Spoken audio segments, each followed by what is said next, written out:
All right, so hello, welcome to our chat for Cozy Story Book Club. This is a book club dedicated to cozy fantasy books and reading, and today I am here with the amazing fantasy author Sarah Beth Durst to talk about her upcoming cozy fantasy release, The Spellshop. Hi there, Sarah. Hi, thanks so much for having me here. I am delighted to talk all things cozy.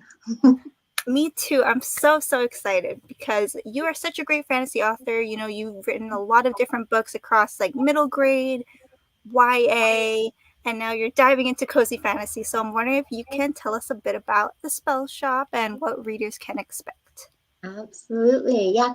So the Spell Shop, it is very cozy, very cottagecore. It's about a librarian named Kiela. She works at the Great Library of Alyssium, and there is a revolution in the city, and the library begins to burn. So she gathers up every book she can grab, along with her library assistant, who is her best friend, who is a talking spider plant.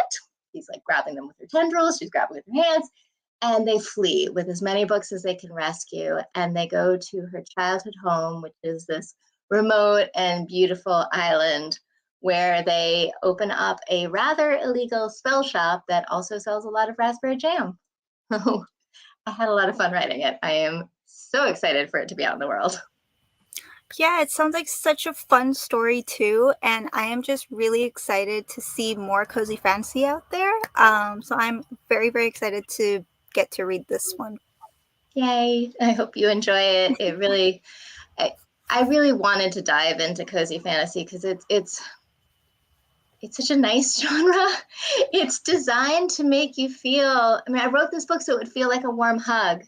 I just felt like everybody needs a hug these days, and I can't give everyone that I'd like to give a hug. So I wrote a book instead. So Yeah, absolutely. I think that's always such a great way to describe cozy fantasy, and you know, that's just how the book should always make you feel, just full of fun and like a lovely hug. yes, exactly. And I wanted to talk a little bit more about like what inspired this story, like if there are any particular inspirations for this cozy fantasy world or the plot that you'd like to discuss.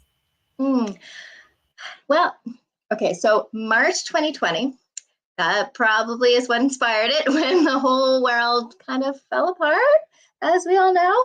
I remember reading this book called The House in the Cerulean Sea by TJ Klune. And it is, have you read it? It is absolutely lovely. I don't think I have, but I know which book you're talking about. Yeah, it's just, it's so nice. And I got to the end, and it's one of those books you get to the end and you just want to turn back to the very beginning.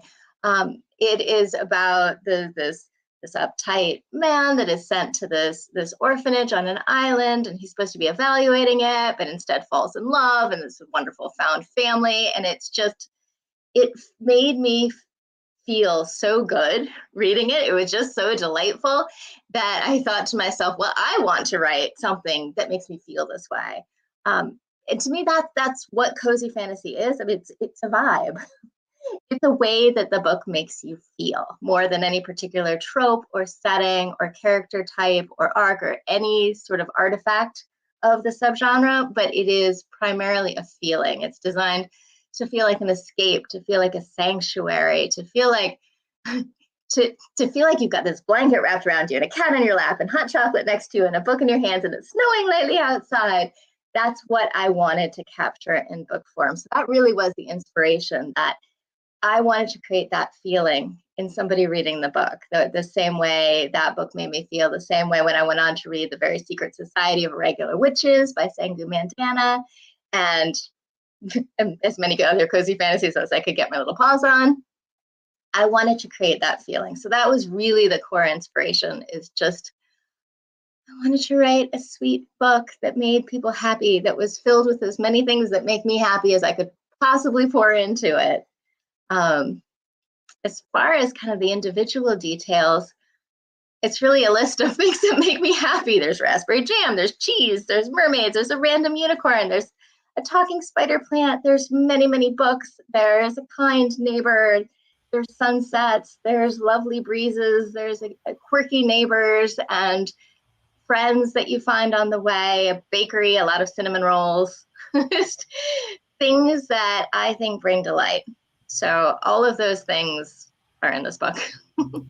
Yeah, I love that you said that what inspired the details for the book is things that you find delightful and things you find fun and interesting. And I think that's always great. Like you can always tell, like for me when I'm reading a book, I can always tell when the author is like pouring their heart into it because I can feel it, you know? Yeah. Yes. I'm really excited for that. Thank you. Yeah, I always think you always hear the cliched writing advice of write what you know, but I've always felt that it should be write what you love. Write the things that you're passionate about, write the things that Yeah. make you happy and bring you joy, write the things that make you think and feel and that you just can't stop thinking about. So that's kind of how I approach all my books. I want it to be filled with things that I love, things that bring me joy. I try to always write from a place of joy. So yeah, that's where this book came from. Yeah, I was gonna say that's also like really great writing advice too. If there's any fellow writers who might be catching the chat, because like you know, like you said, that a lot of times you hear like it's good to write things that you know about or that you're already familiar with. But I think love and appreciation is just a different type of way to look at it as well, Yeah, especially as absolutely, a writer. absolutely. Yeah. Yeah. And I wanted to ask you, so what is your personal definition of cozy fantasy? Because I know it obviously can be different for everyone. So what is your definition? Yeah, it's always hard to define a genre or a subgenre because it's very mushy and it can blur into other things, which it should. Cozy fantasy for me is the feeling that the book gives you, that warm hug sensation. It's something that is less save the world and more save a person, save a soul, save a heart. So it's high character investment, but low stakes in terms of what's going on in the world. Does that make sense? Absolutely. Yeah, that's a great way to look at it. And for me, I always feel like, yeah, like what you said, you know, it can, you know, not always be like one particular definition. It can be different. But I like that you said it's also just like a feeling, like the way the book makes you feel. Yeah. And I think it's arisen, it's not like a brand new thing. Somebody suddenly invented cozy fantasy. It's Yeah, always existed. There's always been books that have cozy elements, like Howl's Moving Castle by Deanna Wynne Jones, yeah. um, which I love. Beauty by Robin McKinley. It has that magnificent library in it. I love the library in Beauty. Have you read Beauty? I don't think I have. Who did you say it was by? It's by Robin McKinley, and it's a retelling of Beauty and the Beast. And the Beast, at one point, like he does in the Disney movie, actually gives her a library, and this library is filled with all the books that have ever been written and ever will be written. And it's just magnificent. Oh, I love that. I think it's like the best present ever. And of course, it has like library ladders that you can slide across, which is necessary in any dream library. But I think cozy fantasy has risen out of that optimistic fantasy history that's always been there. And it's just now that it's got its own shiny label, which is lovely.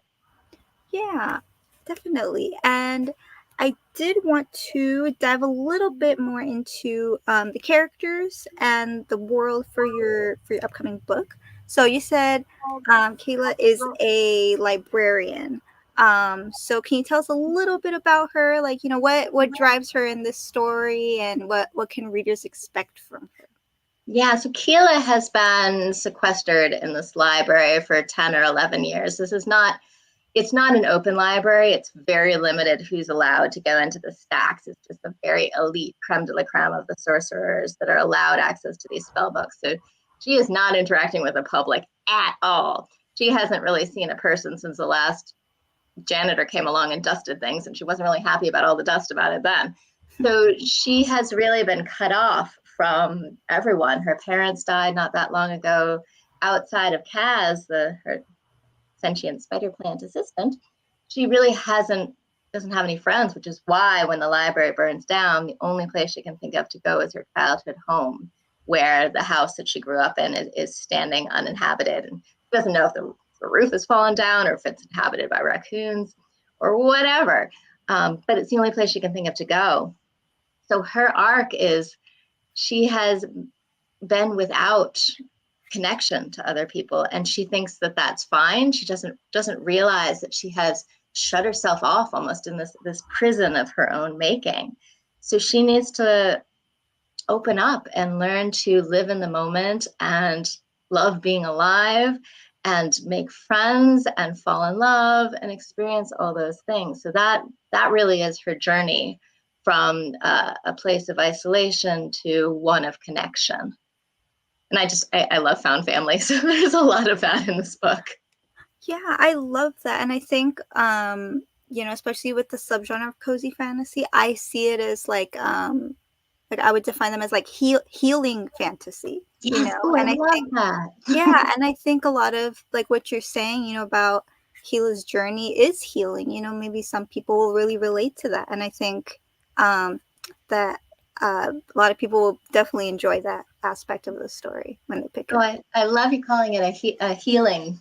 Yeah, that's so true. Yeah. I think that's exactly what it's trying to achieve. And I think fantasy in general, I really think of it as a literature of hope and empowerment. It doesn't always have to be, but it can be, because it's got this ability when you get to the end of a fantasy book and you close it, and the world just feels a little bit more wonderful than it was before. Like there's some magic lurking around the corner, and you feel stronger than you thought you were. And I think cozy fantasy specifically is aimed at that healing of the human spirit.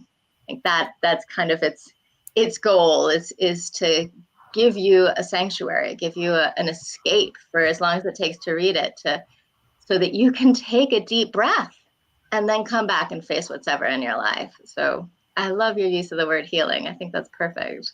Yeah, because I feel like when I first started getting into them, I was trying to figure out like the right way to explain like just the feeling or the overall like emotion that it made me feel, and I think that's definitely how I describe them. I know not everyone says it that way, but that's usually how I describe them.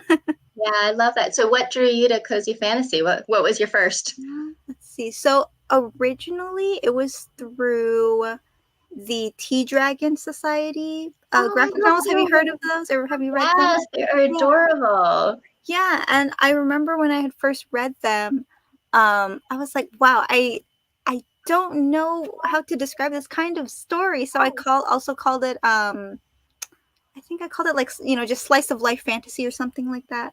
And then I Mm-hmm. was like, "Wow, I need more like this." And then over the years, obviously, we started seeing like other books as well. But yeah, I would say that one was like the first one that sort of introduced me to like those types of stories. Yeah, I think slice of life is definitely another term I've heard used as well, and I think that works very nicely. Particularly if you're looking at something like Travis Baldry's Legends and Lattes and the prequel Bookshelves and Bone Dust, where it's not the big battle we're seeing. We're seeing the aftermath where the orc is trying to open a coffee shop, or where they're cleaning up a bookstore, and they're just trying to find happiness in the everyday. And I think that's a beautiful thing to have in a story. Absolutely. And on the topic of, just the subgenre in general, I wanted to ask you, like, for you, what was your introduction to cozy fantasy? I think the first book I encountered that had that label put on it was House in the Cerulean Sea. But I think I've been in love with cozy forever. I just didn't know one could write an Yeah. entire book in it. So, because I've always loved those moments.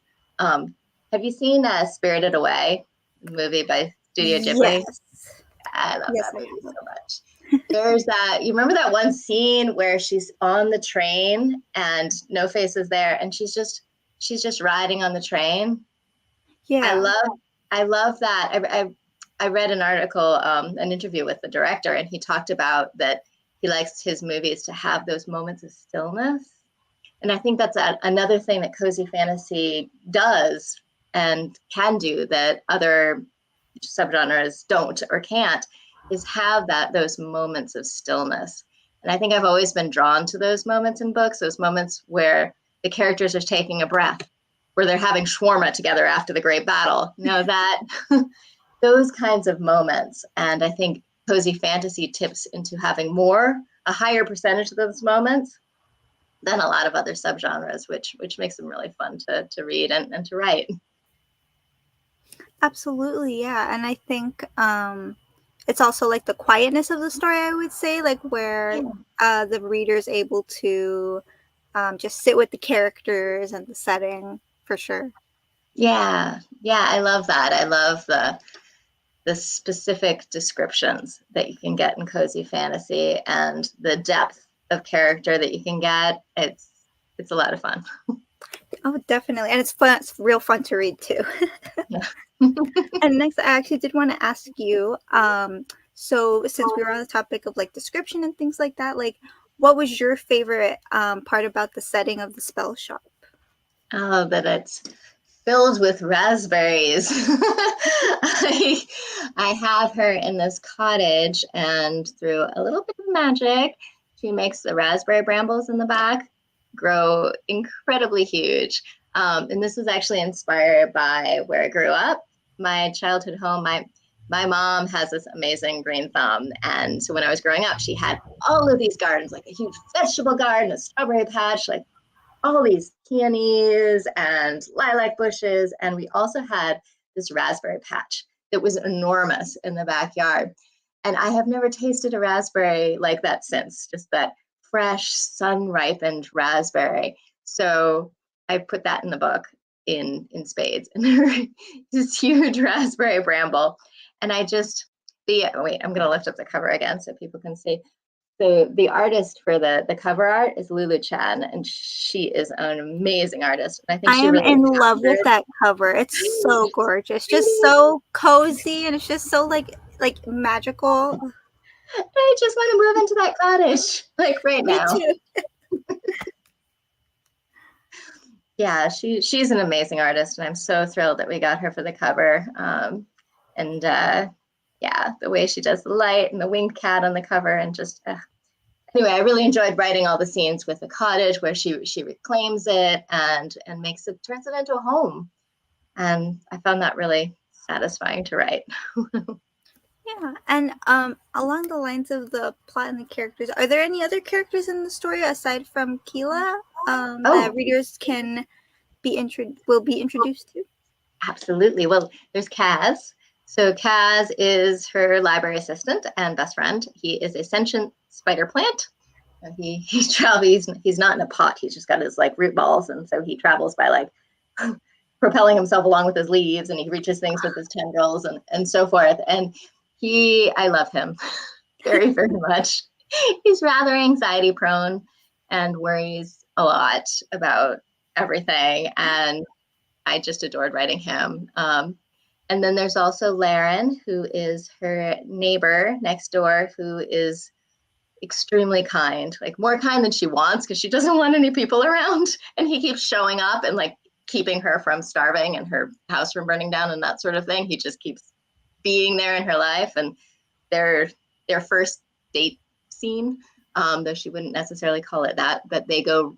He herds mer horses, which are half fish, half horse. So their first date is riding the mer horses into the waves. I loved writing that scene too.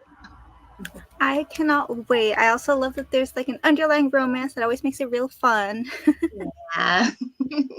I really like writing about healthy relationships when I can. I just think there's so many toxic relationships out there in both the world and in fiction that I really wanted to portray nice people being kind to each other, just really quite awkward about it. So yeah, and then there's some characters in the town that you get to meet and a few other surprises here and there that I probably should not spoil. But I had a lot of fun writing all of them. For me, when I write, in order to create a character, I have to fall in love with them. I mean, a writer's job is to like invent imaginary friends and hang out with them all day. So I love all of my characters very much. I'm always sad when I finish writing a book because then I have to say goodbye. Although I guess it means other people can then meet them. So I'm very excited for people to meet Kiela and Kaz and Laren and everyone. Yeah, and then speaking of, is this going to be like a series, or do you just see it as like a standalone? It is the story itself is standalone, but in a year, there's going to be another novel called The Enchanted Greenhouse. and it will be set in the same world. So it's also standalone and it's about different characters, but it's on another island, and there's a teeny bit of overlap for people that have read the first one. But it's designed so that you could read either one first, but same world. So exciting. Yeah, thank you for that sneak peek. Oh my gosh. Yeah, because I feel like a lot of like cozy fantasies usually are like standalones, or they can kind of like be read like on their own. So it's like, very exciting to hear that there may be something else in the works as well. Yes, there is. I am in the middle of revisions right now. So Wishing you the best of luck on those. thank you. I appreciate that. I do like revising though, because that's really when the story starts really coming to life and all of the little pieces sort of stick together like a puzzle coming together at the end. And that's such a satisfying feeling. So I enjoy revising. Yeah, and then on the topic of like editing and revising, like so for the Spellshop, was it like pretty much like well planned when you started writing it, or did you see it change as you were like working? I do always make a plan. I outline and then I deviate from the outline almost immediately. So, but I like having a map so that I know it's kind of, story shaped. But I also, when I write, give myself permission to discover and play. And I think that's especially important in cozy fantasy, where you're trying to chase down a feeling and create moments. So I kind of, with this one, I think I outlined a little less than I normally would, and just trusted myself and trusted my instincts and just wrote, and then went back and shaped the things that needed to be shaped into proper story form and so forth. But yeah, I think I outline and then I don't stick with it. So, Oh yeah, I can relate. I sometimes try to write in my free time, and I never stick to outlines as yeah, much as I really want to. I don't. which is totally fine. What kind of stuff do you write? I try to write fantasy. Yay. Yeah. Yeah, but I do try to like come in with a plan of sorts, because if not, sometimes like the idea just goes in too many directions. Yeah, absolutely.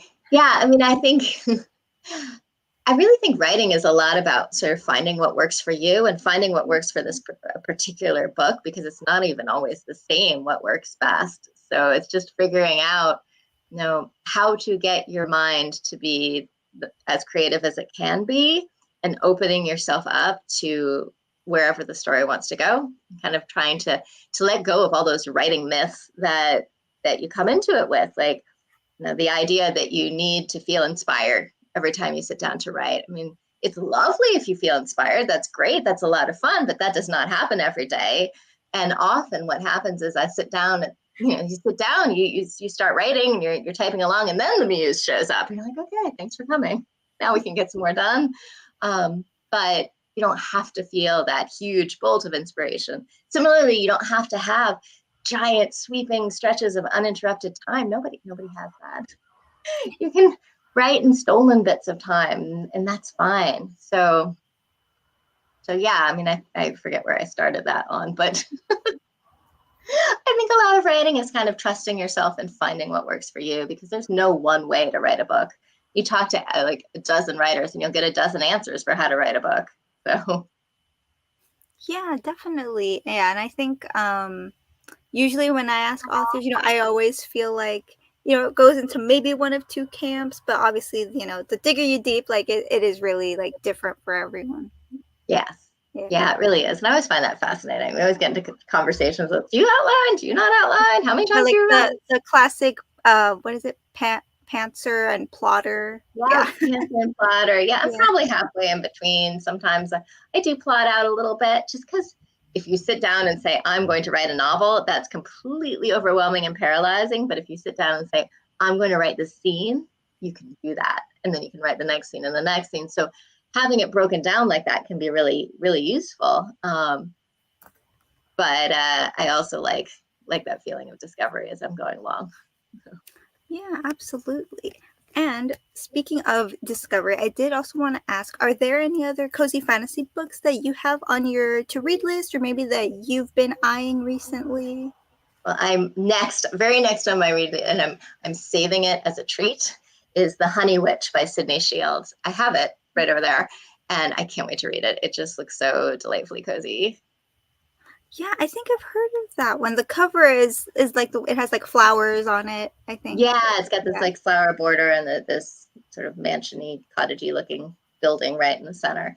Yeah, and I've actually read a whole bunch of really good ones that a couple of them have already come out fairly recently. I Can't Spell Treason Without Tea by Rebecca Thorne. I absolutely adored. That has such a wonderful relationship in it. That one's so great. Dreadful by Caitlin Rizakis, I think the last name is. That one's a ton of fun. There's a garlic festival in it. It's about this basically an evil wizard who at the start of the book doesn't know he's an evil wizard. And actually, when he doesn't have his memories of being an evil wizard, he's a really nice guy. So that one was a ton of fun as well. And there are a couple ones that are coming out this fall. The Teller of Small Fortunes by Julie Leong is so good. It's about a teller of small fortunes who travels around in this caravan. And so like, there's this whole found family thing, and it was perfection. I loved it. And I think next year, Costumes for Time Travelers by A.R. Capetti, which is about this. Yeah, it's so cute and so clever. It's about this apprentice to a costumer who creates costumes for time travelers that come through their little pocket universe. And it's just like a delightful time traveling romp with like rampant time travel and a love story at its heart. So that's coming too. So those are my recommendations for things coming. And then, what was the title of that one again? That one was Costumes for Time Travelers. Costumes. Adding that one to my radar. Yeah, I'm not quite sure when that's coming out. Fall, maybe? Could even be next spring? Not even sure. I do know Teller of Small Fortunes, which is fantastic, is coming in the fall. Yeah, it's so exciting. And I noticed that a lot of them are adult recently. Yes. A lot of the releases. Yeah, a lot of them are. I think Costumes for Time Travelers is the only one in that's YA. The rest of those are all adults. And I think part of that is because, well, part of it, I think, is because adults need to rest. Yeah. And we need these books to get away from everything for a little bit. So I think that's why you're seeing it a lot in adult. And I also think that one of the common tropes, and this isn't an all cozy fantasy, but in a lot of them, there's a second chance idea that life went one way and you still get to try again. It's not over. Your fate is not decided. You get to reinvent who you are. You get to choose if you would like a quiet life. So I think that's why it can lend itself to adult really nicely, because it's that second chance. Yeah, absolutely. And then that actually reminds me of a recommendation I want to share with you if you're looking for more cozy reads. Always, please do. A manga series that I read called The Savior's Book Cafe. And that one is basically about a woman in her 30s, and she gets transported to this magical fantasy world, and she just decides to, just escape her old life and just open up a book cafe. And it also has a romance too, I think. That sounds right up my alley. Yeah. Definitely. When you said like second chance, I was like, I have the perfect recommendation for that. That is exactly perfect. Excellent. Yeah. I will check that out. Thank you. Yeah, and I think it's like 4 or 5 volumes. It's not like too long. That sounds perfect. Yeah. Yes. Okay, I will read that. Add it to my TBR text file, which is powering and probably will crush me one of these days. But that's okay. There's just so many good books to read. There and are. I'm to read them all. Oh, and next I did want to ask you, so this is more of like an interesting question, but are there any books you've read that technically aren't labeled as cozy fantasy, but you would consider them cozy? probably certainly the older ones, like Howl's Moving Castle, and Beauty. The beginning of The Hobbit is definitely cozy when we're hanging out in the Shire. That's certainly where a lot of cozy inspiration has come from. There are definitely cozy books out there that use cozy elements. Like the one that's popping into my head is Lore of the Wilds. I forget who the author is, but the title's Lore of the Wilds. The book itself is definitely not cozy fantasy because there are high stakes and the whole like cliffhanger ending that is not cozy in any way. But there is a cozy section where she's in this enchanted library that feels very cozy and has that delightful, peaceful element to it. So I think there are definitely plenty of books out there. Oh, another one is The Enchanted Hacienda by J.C. Cervantes. Oh, Yeah, so I keep waffling whether I consider that one cozy or not. I think I would label it more romance than cozy fantasy. But it definitely employs a lot of the cozy fantasy elements in that flower farm that her family owns. So that one's definitely borderline cozy fantasy for me. How about you? trying to think. Definitely the Tea Dragon Society books, because I know just originally when I read them, they weren't really called cozy fantasy. Yeah, So if that counts, definitely those. I would Um, totally count those. Yeah. let's see, what was another one?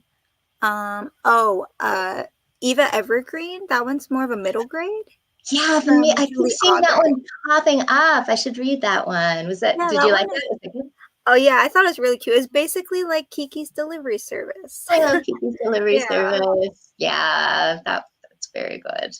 yeah, Um, definitely. So definitely that one as well. yeah, I'd probably throw The Forgotten Beasts of Eld by Patricia McKillop. That has a lot of cozy elements in it. That's an older one too, because before the label was invented. So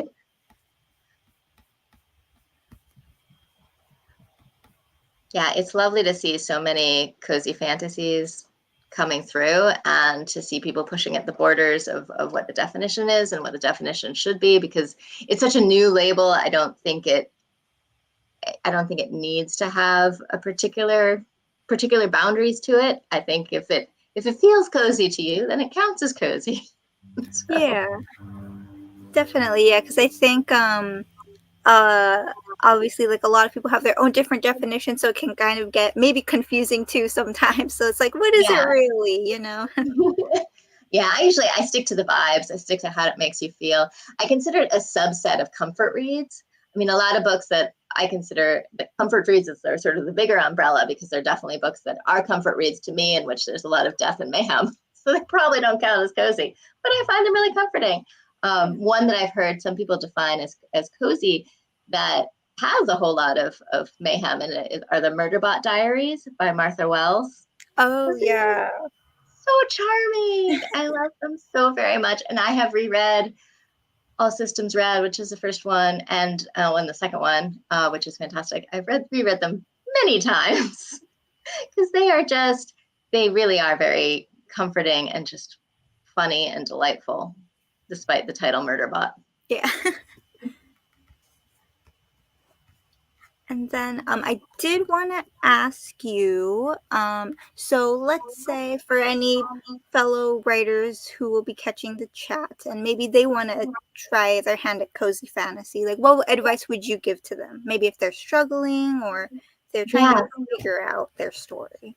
cozy fantasy.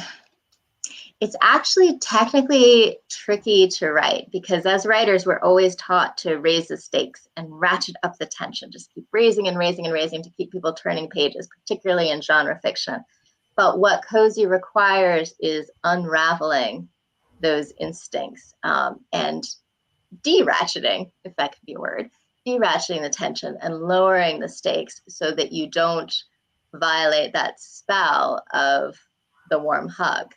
And it's tricky to get that balance between moving the plot forward, moving the journey forward, and experiencing those moments of stillness. So what I would recommend is whenever you get a little flustered with how to balance that is to look at the sensory details and to really focus in on how the character's experiencing the moment, both internally with their emotions and externally with what they're feeling, what the wind feels like on their skin, what the sun feels like, what they're tasting, what they're smelling, and focusing in on those small sensory details helps ground both the reader, the character, and the story as well in the moment, which makes it more cozy.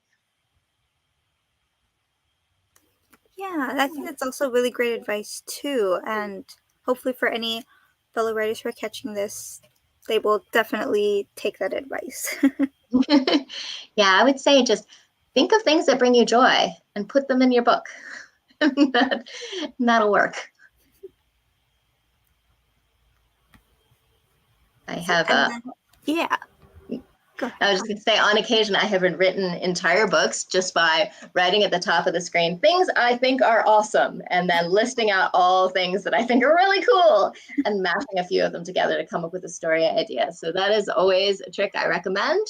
If you are ever feeling like you don't have ideas or you don't know what you want to write next, is ask yourself, what do I think is awesome? If I were to walk into a bookstore or library, what would I want to take off the shelf? What do I want to be reading right now? And then go write that. Absolutely. And going back to the spell shop, I actually did have a fun question for you now that I think about it. So obviously this is very cottagecore fantasy. So I want to ask you, what is your ideal cottage? What would it look like? What would it have? Would it be the same as the characters in the spell shop? Would it be Yeah, different? pretty close to it. Pretty close. Yeah, so the cottage in there, it's on an island, so it's right next to the ocean, and so you get the sound of the waves and the smell of the salt air, and it's got all these flowers, and it's right next to a forest. So yeah, pretty much that's my ideal cottage. Someplace with a garden and both forest and sea, and hopefully lots and lots of magical creatures and things that are talking that shouldn't be talking. And then, I actually did also want to ask, wasn't sure if I asked this already, but obviously it's like a cozy fantasy, so there's like fantasy elements, magic, things like that. I was wondering if you could maybe dive a little bit more into the magic system and maybe like the details on that, and what readers can expect. Yeah, so the magic system in it is off of spell work. You need a spell and you need certain ingredients. So um, there are many spell books that exist. They are held mostly by in the Imperial Library. The emperor in recent years has not allowed anybody. He's just been tightening his grip and hoarding the magic, which is causing problems all around the islands. It's causing these great magic storms because of the imbalance of power and the imbalance of magic. And the outer islands are suffering. They used to be able to count on traveling sorcerers to come and refresh the orchards. They relied on magic to help the mer horses have more babies. Magic was woven into the everyday life and then was taken away as the nobles and the elite and the emperor began to hoard it. So that's kind of the situation we're starting in. And when Kiela escapes with all these spell books that have the magic that is written in the language of magic in this world, and a list of what ingredients you need to combine. So that's basically how it works. It's words combined with a potion or a paste or some set of ingredients that has been invented by different scholars and sorcerers over the years. So, That sounds really fun. I can't wait to dive into it. I love like the academic vibe of it too. yeah, there's definitely a great importance placed on books, and there's a theme that runs through it of that knowledge and magic and wisdom and history and stories really does belong to everyone, and it should not be hoarded. It should be shared. So that's one of the core themes in the book, as well as eat more raspberry jam. That's a key point. Both of those sound amazing. Excellent. And I actually did want to ask you, since we were talking about like world building and stuff, like for you, what is something important to you when it comes to world building? Like, what is the thing that you really enjoy focusing on when it comes to building your world? I love world building. It's so fun. I've been world building forever. I remember when I was a little kid, I used to gather up all the scrap paper in my house and tape it together and draw these like huge fantasy maps and just invent worlds in my spare time. So it's kind of not really a surprise that I grew up to do this. But my favorite way of world building is to make one single decision about the world. Like, I want a talking spider plant to be in this world. And then to start asking it questions and following through of like, okay, how did this come to be? What does it mean? Is it common? Is it not? Like, whatever questions this spurs, and just keep piecing it down to its logical conclusions. The reason I like world building that way, well, one, it's really fun. And second, it ends up creating a world that is organically grown, where all the pieces cling together logically. And the more questions you ask, the more you interrogate your concept, the deeper into it you get. Like, you can get down to asking questions about the plumbing and how the economy works and how people wear their hair, and have it all tied together. Then you start getting a world that feels really robust and feels unique and feels true and authentic, and someplace you can immerse yourself in. And the other thing I really love about world building is when you can layer in history and folklore and mythology of this world, so that it has that feeling of depth in time as well as in space. So those are the two things I enjoy the most about world building. Yeah, I love that. And also, I've actually read some of your previous books as well. So I definitely see that. And honestly, those are my favorite things about world building too, both as a reader and writer. Like, really digging deep into those details and the history. Like, I love all that kind of stuff. Yeah, it's so much fun. Even if you don't end up using all the details, just knowing they're there and knowing that your world is standing on the weight of this past makes it feel that much more real. So that, because you want to create that sensation when you sit down at the keyboard and when the reader opens the book eventually, that you are, stepping through that wardrobe into Narnia, regardless of what your Narnia is. Yeah, absolutely. And then, just like having all of that, like ruminating, like it really does help make the world feel more alive. Yeah, it does. I mean, the whole point with what we're trying to achieve when you write a book is to cast this spell, to create this magic that will transport the readers out of their own head, out of whatever is bothering them, out of their world, and into the world of the story, and take this on this adventure. So the more details that you can put in, and not just like overload it with details, but specific evocative details that cast that a big enough spell in someone's mind to stand in for an entire world. That's what you're trying to achieve with that world building, is to create a world that can become this shared dream between the reader and the writer. Yeah, absolutely. I think that's such an amazing way to look at it. It's a lot of fun. Highly recommend world building if you haven't tried it. For anyone out there listening, just go make up a world. It's so much fun. Oh, and I did want to ask some more fun related questions about the Spellshop. Right. So next, I did want to ask if you were to list, like, let's say 3 to 5, maybe not exactly tropes, but maybe like story elements that people can look forward to in this book. If you were to pitch it in like a few of those.